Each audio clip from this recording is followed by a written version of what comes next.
സമീപകാലത്ത് മലയാളത്തിൽ വായിച്ച ഒരു കുരുത്തം കെട്ട നോവലാണ് VS അജിത്തിൻ്റെ കുസുമാന്തര ലോകം. അജിത്തിൻ്റെ കഥകൾ അങ്ങനെയാണ്.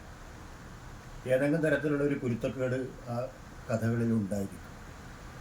അതുകൊണ്ട് അജിത്തിൻ്റെ കഥകൾ വായിക്കാൻ എനിക്ക് വളരെ ഇഷ്ടമാണ്. മാത്രമല്ല, നിശിതമായ ഒരു വിമർശനം എല്ലാ കഥകളിലും ഉണ്ടായിരിക്കും. അത് സമകാലിക രാഷ്ട്രീയം, സമകാലിക സാഹിത്യം, സമകാലിക അനുഭവങ്ങൾ ഒക്കെ കൂടിയാണ് അജിത്തിൻ്റെ കഥകൾ രൂപപ്പെടുത്തുന്നത്.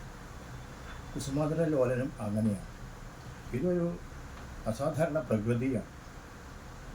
VKN അവശേഷിപ്പിച്ചു പോയ ഒരു ശൂന്യതയിലേക്കാണ് VKNൻ്റെ ഒരു ഛായയില്ലാതെ അജിത്ത് കുസുമാന്തര ലോലനുമായിട്ട് പോരുന്നത്. ഭാഷയിൽ വലിയ അട്ടിമറി നടത്തുന്നു. കഥാപാത്ര ചിത്രീകരണത്തിൽ വലിയ തിരിമറികൾ നടത്തുന്നു. അങ്ങനെ അനായാസം നമ്മൾ വായിച്ച് ചിരിച്ച് രസിച്ച് പോകുന്ന ഒരു നോവലാണ് കുസുമാന്തര ലോലൻ. ഈ നോവൽ നിങ്ങൾ വായിക്കണം, നിർബന്ധമായും വായിക്കണം. വായന കൊണ്ട് ഈ നോവലിനെ അനുഗ്രഹിക്കാൻ ഞാൻ നിങ്ങളെ ശുപാർശ ചെയ്യും.